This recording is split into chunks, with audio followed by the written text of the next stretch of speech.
Assalamualaikum warahmatullahi wabarakatuh.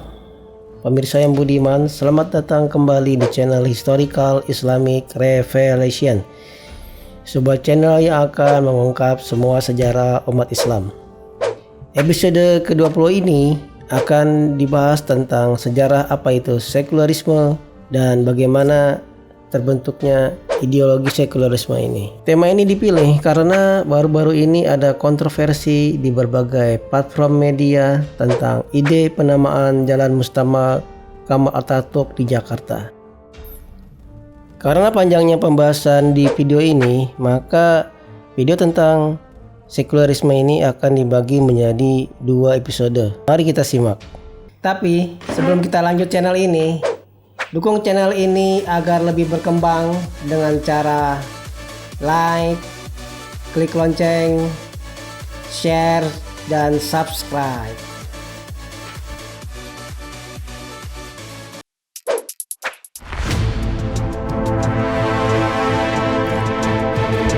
Pemerintah RI berencana untuk memberi nama di salah satu ruas jalan di Jakarta dengan nama Mustafa Kamal Atatürk. Hal ini dilakukan sebagai timbal balik pemberian nama Jalan Ahmet Soekarno di depan KBRI di Ankara, Turki, ibu kota Turki modern. Penamaan ini menimbulkan kontroversi di publik dan sosial media. Karena bagi publik di Indonesia, nama Mustafa Kamal Atatürk dipandang punya reputasi negatif dalam sejarah Islam dan kekatolifahan, khususnya Khalifah Turki Utsmani. Hal ini dikarenakan dia adalah sosok yang dipandang menghancurkan institusi kekhalifahan terakhir di dunia Islam, yaitu di Turki, dan menggantinya dengan sistem sekularisme yang radikal. Tapi kita tidak membahas tentang siapa sosok Mustafa Kamal ini. Tapi yang kita bahas adalah konsep yang dipromosikan oleh Mustafa Kamal Atatürk, yaitu konsep sekularisme.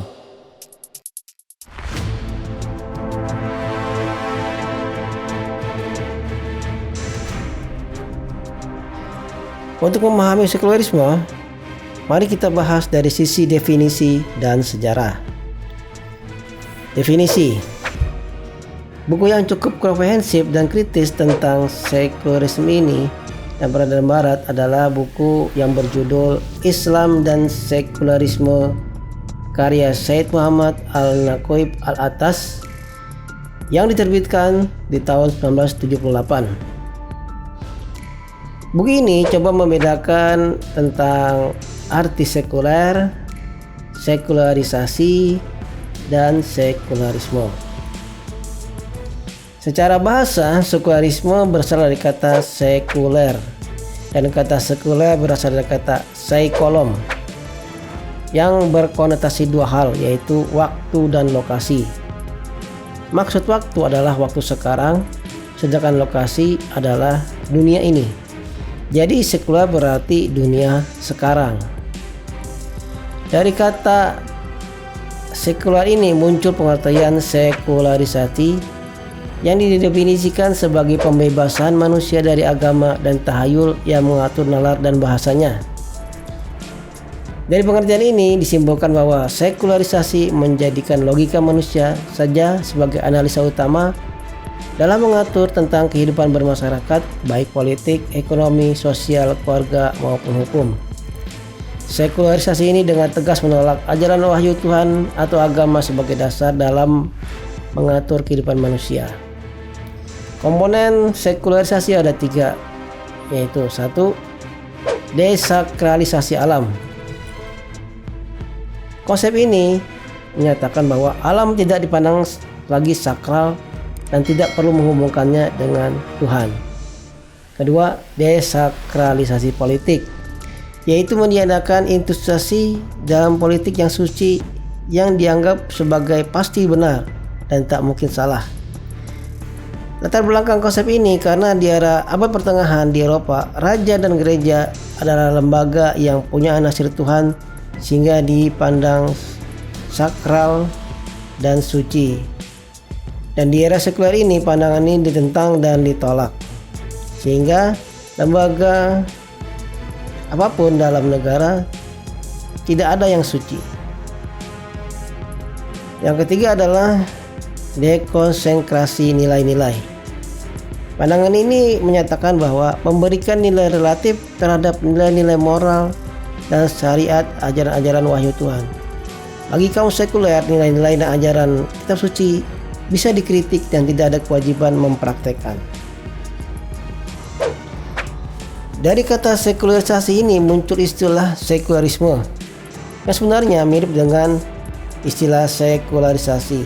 Namun yang berbeda adalah dalam sekularisme, maka paham ini punya nilai-nilai tersendiri, baik moral maupun keyakinan. Istilah sekularisme ini pertama kali diperkenalkan oleh Josh Holyoake dalam bukunya Origin and the Nature of Secularism di tahun 1896. Istilah sekularisme ini digunakan untuk mengganti kata ateis yang dianggap negatif pada era tersebut. Menurutnya, sekularisme adalah sistem etis yang didasarkan pada prinsip moral alamiah terlepas dari wahyu Tuhan dan supranatural. Definisi lain dari sekularisme adalah dari A. Hornby. Dia mengatakan bahwa sekularisme adalah pandangan bahwa pengaruh lembaga keagamaan, maksudnya gereja, harus dikurangi sejauh mungkin dan bahwa moral dan pendidikan harus dijauhkan dari agama. Pandangan lain tentang sekularisme adalah pemisahan antara urusan keagamaan, dalam hal ini lembaga gereja, dengan lembaga politik dalam suatu negara. Muhammad Nasir, tokoh pemikir dari Indonesia dan pendiri Masyumi, mengistilahkan sekuler sebagai la diniyah atau tidak beragama. Hal ini disebabkan karena sekularisme menolak moral dan syariat dari wahyu Tuhan untuk dijadikan acuan standar dalam kehidupan bermasyarakat.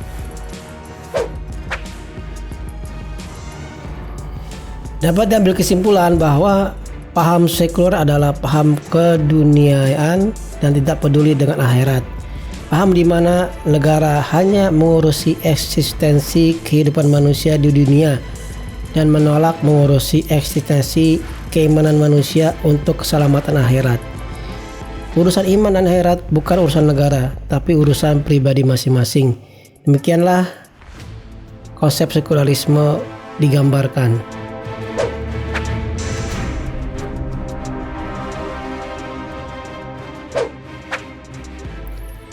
Konsep sekularisme ini bertentangan dengan konsep Islam yang dirumuskan oleh para ulama, yaitu konsep maqasid syariah. Konsep maqasid syariah ini berpendapat bahwa tujuan Allah membuat syariat melalui kitabnya dan rasulnya adalah untuk kemaslahatan manusia itu sendiri. Kemudian maqasid syariah ini sebagaimana dikembangkan oleh para ulama seperti Imam Asy-Syaitibi dan Imam Al-Ghazali dirinci menjadi 5, yaitu pertama, menjaga kemaslahatan din, kedua, menjaga kemaslahatan jiwa, ketiga, menjaga kemaslahatan generasi atau keturunan, keempat, menjaga kemaslahatan harta, dan kelima, menjaga kemaslahatan akal dan kehormatan. Dalam hasanah pemikiran Islam, menjaga kemaslahatan din atau agama adalah menjadi salah satu tujuan negara didirikan dan menjadi poin utama. Sedangkan dalam konsep sekularisme, menjaga kemaslahatan agama bukanlah tujuan negara. Disinilah letak persimpangan konsep sekularisme dengan konsep Islam, sehingga banyak ulama Islam menolak konsep sekularisme ini. Bahkan MUI secara tegas menyatakan dalam fatwanya bahwa pemikiran sekularisme ini adalah haram melalui fatwanya di tahun 2005. Jadi di negara RI ini, negara diminta untuk tetap menjaga agama dan dunia masyarakatnya dan menolak pemisahan agama dan dunia seperti konsep sekularisme. Sekarang mari kita lihat pengertian sekularisme dari sejarahnya. Dari sejarahnya, sekularisme lahir dan berkembang di Eropa. dan tidak bisa dilepaskan dari kultur dan peradaban Eropa sebelum lahirnya ide sekuler itu, yaitu Revolusi Prancis di tahun 1789.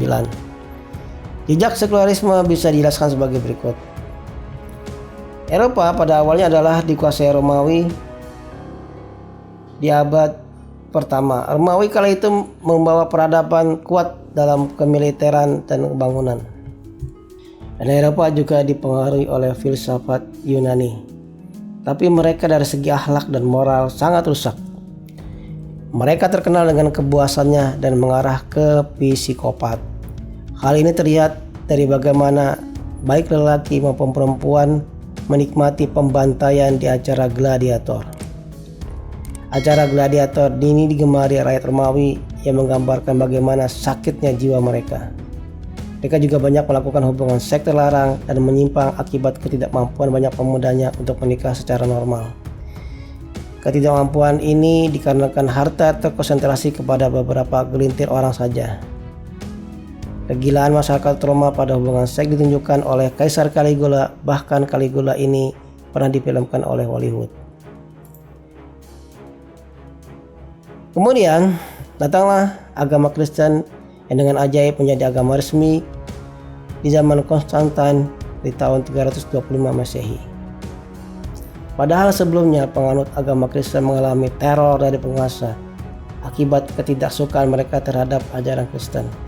Lebih lambat laun agama Kristen menjadi populer di tengah masyarakat. Hal ini karena agama Kristen membawa ajaran moral yang sangat tinggi yang tidak dimiliki orang-orang Romawi yang sangat buas dan menindas.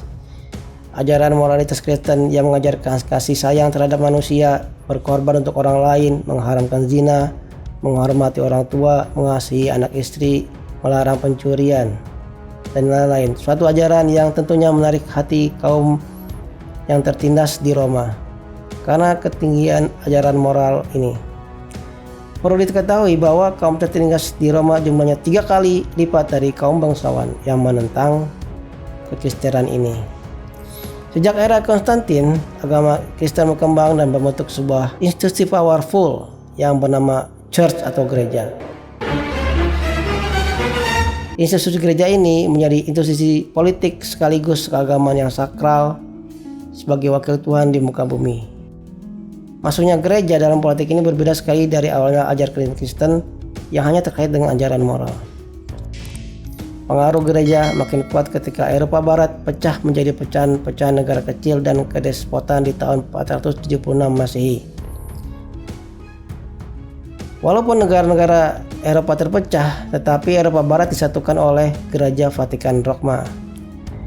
Praktis bisa dikatakan bahwa Gereja Vatikan Roma adalah penguasa Eropa secara politik, sedangkan raja-raja negara Eropa adalah sebagai negara satelit saja. Kekuatan gereja terlihat dalam perang salib di mana seluruh Eropa Barat berhasil disatukan oleh Paus Urbanus II dalam isu perang salib, perang suci di tahun 1095 Masehi. Perang salib merebut Yerusalem dari kekuasaan kaum muslimin Turki Saljuk. Eropa kala itu bersatu melupakan pertikaian di antara para raja dan bangsawan. Dan perang salib yang berlangsung hampir 200 tahun ini hampir seluruhnya digerakkan oleh Paus dan bukan oleh raja-raja Eropa. Begitu juga dalam perang lain seperti dalam perang dengan Utsmani, Paus menyatukan negara Eropa Timur seperti Hongaria, Wallachia, Jerman dan lain-lain dalam menghadapi Turki Utsmani. Namun dalam perjalanannya, gereja sebagai lembaga sakral ternyata banyak melakukan penyimpangan yang akhirnya menimbulkan kemuakan masyarakat Eropa. Bayangkan Paus dan kalangan aristokrat memiliki hampir 99% tanah di Eropa, padahal jumlah mereka tidak sampai 1%. Sedangkan mayoritas bangsa Eropa sebanyak 99% adalah petani penyewa tanah, para aristokrat, dan para kardinal di gereja. Hidup para petani itu dari upah sebagai buruh tani dan penyewa tanah yang hasilnya hanya cukup untuk makan. Kaum aristokrat dan gereja hidup bermewah-mewahan tanpa keringat, di mana kekayaan mereka didapat dari hasil keringat para petani yang miskin. Pada masa itu, agamawan di Perancis menempati kelas istimewa bersama para bangsawan. Mereka mendapatkan berbagai hak istimewa, termasuk kebebasan pajak, padahal jumlah mereka sangat kecil, yaitu sekitar 500.000 dari 26 juta rakyat Perancis. Bukan itu saja, penyimpangan moral, hubungan seks menyimpang, dan bermewah-mewahan telah menjadi hal umum terjadi di kalangan agamawan. Padahal awalnya kekristenan menawarkan kesucian dan kesederhanaan hidup sebagai perlawanan terhadap tabiat masyarakat Roma yang buas dan tak bermoral dan suka bermewah-mewahan.